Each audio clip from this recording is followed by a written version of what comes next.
Siu. Last name is Gelezinski, Geleszynski.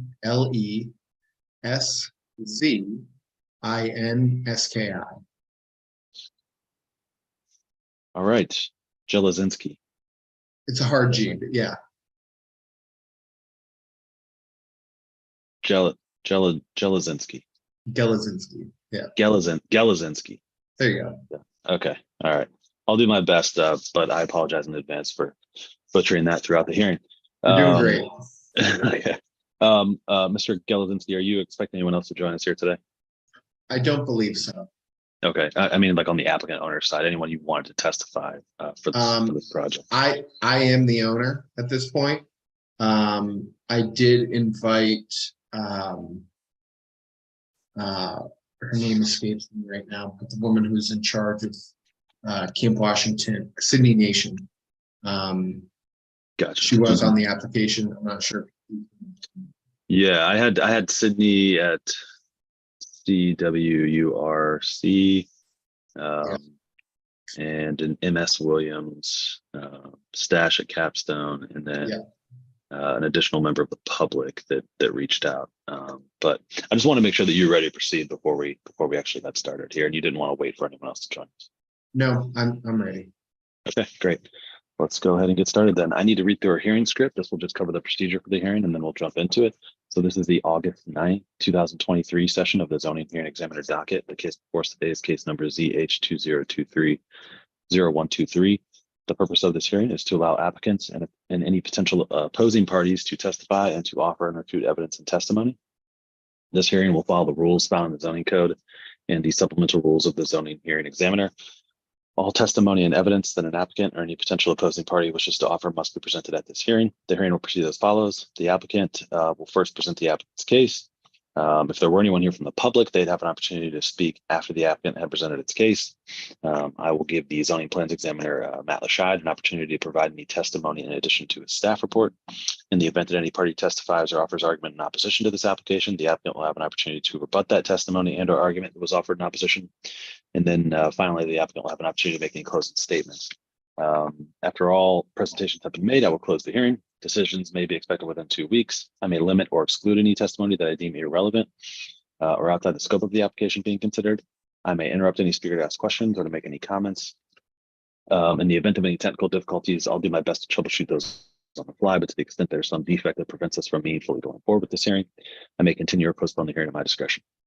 Okay, last thing to do is just swear in all of our witnesses. So if you intend on providing any testimony here today, the zoning code requires that I swear you in. So I'll do that now. If everyone could raise their right hand, I need you to answer out loud. Do you solemnly swear the testimony you shall give will be the truth, the whole truth, and nothing but the truth? I do. I do. Okay, great. All right, Mr. Gelezinski, are you ready to proceed? Yes, sir. All right, floor is yours.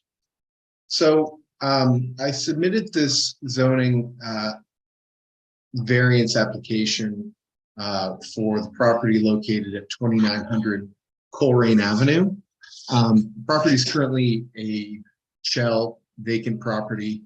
I purchased the asset on 6/30, I think, of this year, with the intention of renovating it into 6 multifamily units, 6 one-bedroom apartments, essentially. The property's been vacant and, generally unoccupied for as long as I can tell. Camp Washington is a great neighborhood within the city of Cincinnati. And Sydney, who seems like she's not going to be able to join us. I had a chance to sit down and have coffee with her. She's very supportive of the idea of bringing additional housing units to that neighborhood. There's a new bar that's right. I'm sorry. To be clear, Ms. Sydney, or this Sydney woman you referenced. So, do you know what her actual title is or the organization she works for? Yeah, she is the executive director of the Camp Washington. I'll tell you in a moment. URC something. Yeah, it's Camp Washington Urban Revitalization Corporation. Yeah, I think that's what it Got stands for. Gotcha. The CDC. Yeah, so we had a chance to have coffee at Mom and M up on Colerain, which is a great little coffee shop if you haven't been there. I have. Yeah, and just kind of discuss my plans for the property and what her plans are for the neighborhood. And then as I was going through the plans process with my architect, Doug Richards of GBBN, he brought it to my attention that we were, in order to have 6 units, we were short in our land square footage by like 100 square feet, essentially. So I created, I went and found some comparables to compare the property to, I think that was submitted as part of the variance application, that shows that the density that we're requesting is less than other comparable properties within the neighborhood. The other thing that should be of note is, this is a tight project, and I'm doing it, essentially, I'm essentially out of my own pocket. And the pro forma works with 6 units. It doesn't work though with 5, which would be allowable. So my request, given those circumstances, that we're only off by 100 square feet, and that the economic viability is dependent upon having an extra unit, is that we are granted a variance to be able to build 6 units there, or build out 6 units instead of 5.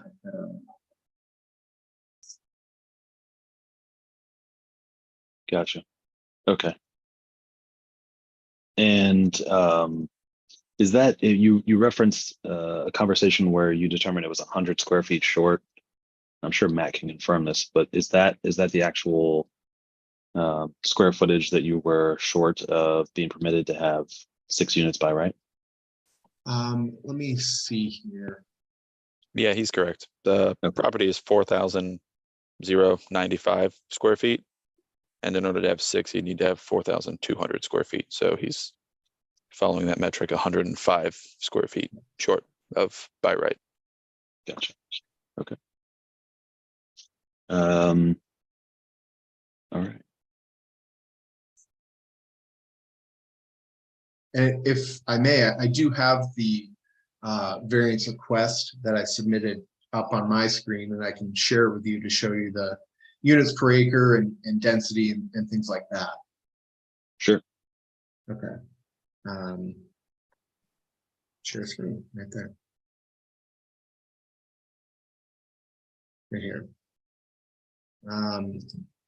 So if we see here, this is a chart of other properties in the neighborhood that I created using, I'm a real estate broker by trade, so I pulled on some of the tools I have available to me professionally. And we can see that, our range on, say, units per acre goes from 120 on the high end to 27 on the low end, with 78 being our average and 74 being our median. And if we were to use a units per acre calculation on the subject property, we'd be less than both the average and the median. So we're only asking for 6,000 units per, I'm sorry, 6,000 units per acre, whereas those other numbers are far above where we're at. Mm-hmm. And these are all properties that are also in that direct submarket. Gotcha. Okay. Remind me, is it the entire building going to be residential? That's correct. Yep. Okay. So even the ground level will be a residential unit. That's correct. Okay. And so that I did a search using Hamilton County Auditor, and everything that I can tell on the property is that it's always been marked as an apartment building, multifamily community, um, or a multifamily property. So even though it does appear that maybe originally perhaps it had a storefront to it, I can find no evidence that it ever had retail there, at least in the past 20 or 30 years. And I pulled down all the attachments on the auditor's site, and in going back and forth with Otto, he basically said if you can prove that it wasn't ever retail, then he would approve it being full multifamily. And I said to him, I can't see any record of it ever being anything but multifamily. It's the land use category is a 401, which if you may not be familiar with land use categories, but 401 is 4 to 19 units. 402 is 20 to 39, and 403 is 40 plus. So this is a 401. A 403, no, I'm sorry, a 404 would be retail with apartments over it.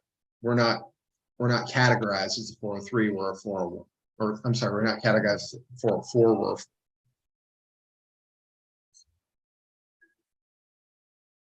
Okay. Yeah, and so no, I mean the reason I asked, and this feels like a commercial district, just the vibe of it. So and Matt, correct me if I'm wrong, but that would need additional relief to have the ground floor residential use, but it doesn't look like in the that that's the case. Is that right, Matt? I will double check, but I know that's the case in some of our commercial districts. I will check. I don't know that there's any other relief in pretty mixed use district. So I'll check. I think you're right. Okay. Anything else, Mr. Kalinsky? Well, I would just add that the property immediately to the north of the subject is all multifamily. There's a single family home 2 doors north of that. The property to the south west of it for a block is all multifamily as well. So, and then immediately behind it to the east is multifamily as well. Yeah, I just looked in the zoning code, and allows multifamily by right, permitted, no restrictions on floor. So some of the commercial districts would say it can't be on the ground floor. It has to be above a commercial use, but that's not the case here. It's fully permitted use. Right. Okay. All right. Matt, do you want to make any comments about your staff report? I would agree with everything Stash said. I think he's done a great job of demonstrating that this density is a substantial property right enjoyed by others in the district. Building was built in the late 1800s, as was most of this area. So built before the zoning code existed. He's using the existing building. He's not making it any bigger. It's just, reestablishing a use that was already there to help fit in with the neighborhood. That density is very close to what the zoning code would allow by right, and he's demonstrated that it's a substantial property right, and is similar to or even less than existing densities in the area. So with that, our staff recommends approval. Okay, thanks, Matt. All right, I don't think I have any more questions. Anything?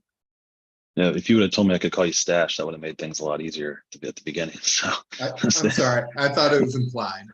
Okay, yeah, it probably was. Anything else, Stash, before we adjourn here? I don't have anything else to add. Okay, yeah, I am familiar with the area, and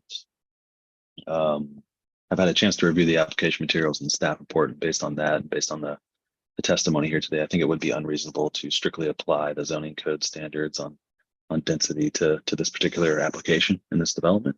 And so I am going to approve the requested relief. I need to formalize that approval in a written decision. I mentioned at the beginning that typically takes about 2 weeks. I think it's a reasonable estimate based on just the current queue of cases that I have at the moment. And so as soon as I finish that, I put it into a PDF. I email it to you and to Matt on the same email. And so you guys will have it really just moments after it's complete. And as soon as Matt has that, then he can approve the permitting from the zoning perspective, hopefully you can move forward. Great. And for what it's worth, for future planning, there are pretty serious discussions about amending the zoning code to allow more density, particularly places like this, to have to avoid going through this process and make it a little bit easier to create some more housing. So I just thought I would throw that in there for your future planning or something for you to keep an eye on. That's wonderful. Thank you. All right. Okay. Have a great day, everyone. Thanks again for your time, and Thank you good luck both. with the project.